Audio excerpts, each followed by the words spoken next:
киргизско-таджикской границе в районе Исфары произошла очередная перестрелка между пограничниками. Ее итогом стала смерть 18-летнего гражданина Таджикистана и, по некоторым данным, ранение таджикистанского военнослужащего.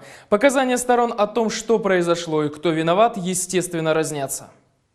Согласно официальному комментарию пресс-службы погранвойск Кыргызстана, инцидент произошел из-за хулиганства таджикских жителей. Кыргызский пограничник заметил 6 таджикистанцев, которые на несогласованном участке перешли госграницу и забрасывали камнями автомашины, принадлежащие киргизам.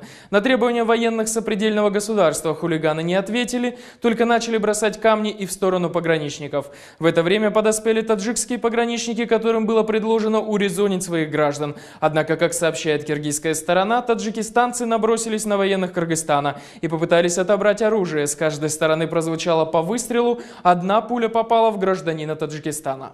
По неофициальным данным таджикской стороны, которые приводит радио Зоди, один гражданин этой страны погиб, другой военнослужащий ранен. Конфликт же произошел тогда, когда жители таджикского села собирались попасть из села Лангар в село Чоркух, которое с 3 сторон окружено киргизской территорией. Машина таджикистанцев была остановлена киргизскими пограничниками, которые не разрешили им проехать. Возник конфликт, словесная перепалка перетекла в рукопашную схватку, в результате которой киргизская сторона открыла огонь по гражданам Таджикистана.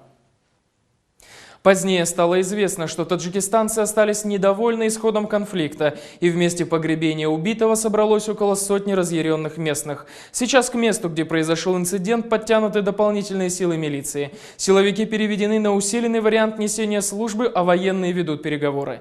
Между тем, пресс-служба погранвойск Таджикистана в очередной раз показала свою несостоятельность. Пока их киргизские коллеги разъясняли свою версию произошедшего, всю информацию с таджикской стороны можно было получить только из неофициальных источников.